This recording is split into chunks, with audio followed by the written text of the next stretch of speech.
say welcome into the Bulldog Blitz. We are outside Reliance Stadium in Houston, Texas, getting ready for, once again, the national championship, joined by Elyssa and Stephen Peak of the Butler Collegian. And guys, are we pretty excited about Butler going back to this national championship? Couldn't be more excited. Yeah, very excited. It's very overwhelming right now, and I think all the fans right now are actually loving it. Now, Steve, if I would have told you just on February 3rd that we'd be standing outside Reliance Stadium right now, you would have thought I was crazy. I mean, you already think I'm crazy, sure. but we're back out here now again, and what does it say? A testament to these Bulldogs that they take it so well in stride as well. Yeah, they have a very business-as-usual approach even now. It doesn't matter what spotlight's on or how many are on them. Their approach to the game is a business-as-usual, kind of almost ho-hum Midwestern approach to the game. It's great. It's analytical. They do their assignments, and they bond well as a team. But yeah, I would have definitely thought you were crazy. February 3rd, you said we'd be back here in Houston.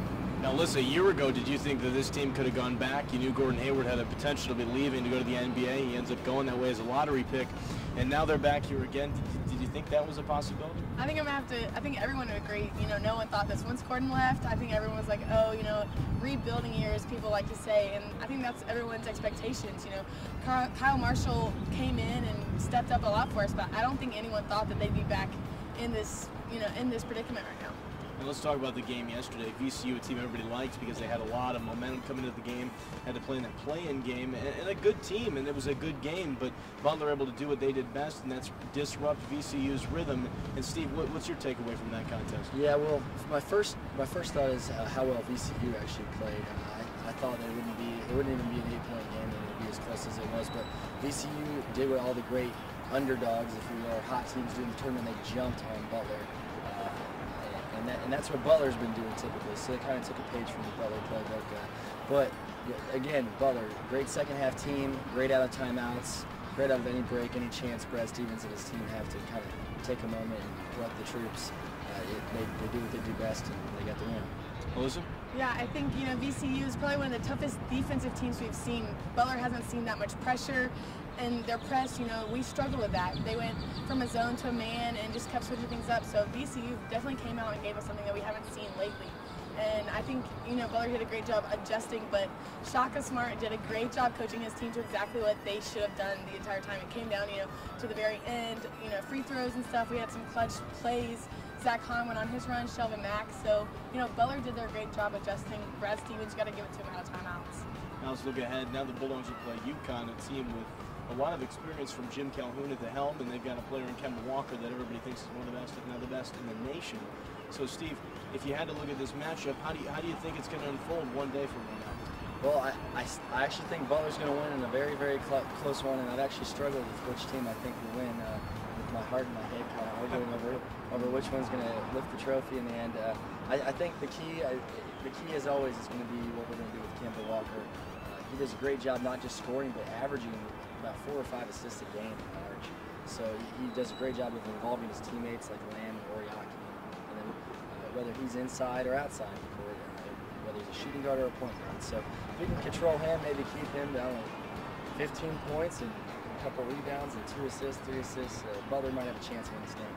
Yeah, you know, they're not going to stop him completely. They're going to have to contain him, and it's not going to take Ron Norrid. You know, it's going to take all of them. Sean Van Zandt, Chase Tagaw, and Zach Hahn. It's going to take all those guards trying to contain him and stopping him as much as they can, but they also have to worry about Lamb and their post. So it's not going to be just a guards game. It's going to be the post, Andrew Smith, Kyle Marshall, Matt Howard. You know, it's going to be all of them working as a team, which we've seen them do plenty of times. Now, I can say for the three of us now, it's been an interesting couple of weeks on the road a bit. And now we heard today that classes were canceled.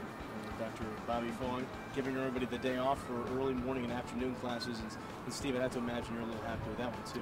Slightly thrilled about that one. It's always nice to have a little pressure taken off of us. So they're student athletes and we're student journalists. So it's nice to get a little leeway and have everyone rally around a singular cause. And if that cause cancels classes, I'm all for it.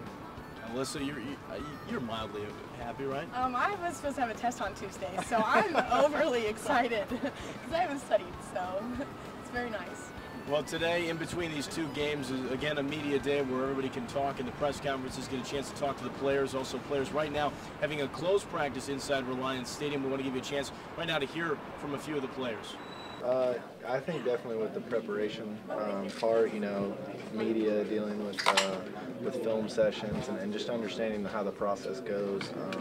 But once you get on the court, it's kind of, you know, just one team versus another, the same thing you've been doing your whole life. So, and besides that, you know, maybe a little bit with the background of shooting, and we've also had a couple practices now, and so you're just getting used to things, and so experience can play a little part just in the preparation, but once you get to the game, it's kind of, you know, you just got to be ready to play. It's pretty much just talking and film. Coach has done a really good job on scouting and film, and just knowing the tendencies of their personnel, and I think Coach Hughes, Coach Terry, they just did a really good job of that.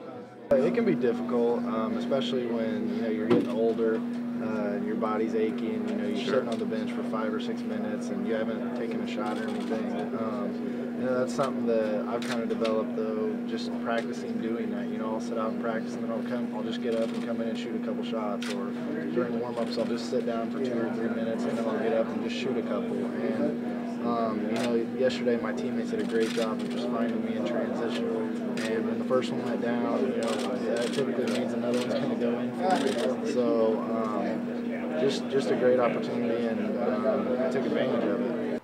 We are out here outside Reliance Stadium in Houston, Texas, one day away from the national championship where the Butler Bulldogs, the 8th seed, will take on the number 3 UConn Huskies. It should be a good one. We thank Elyssa Garfinkel and Stephen Peak for joining us as always. It's been great. Thank you. All right, so game time is now 9:23 Eastern Time, 8:23 down here in Houston, Texas on Central Time. You can check it out on CBS or listen to it on 1070 The Fan in Indianapolis. Thanks for watching this episode of the Bulldog Blitz on location from Houston, Texas. I'm Mark Mitter.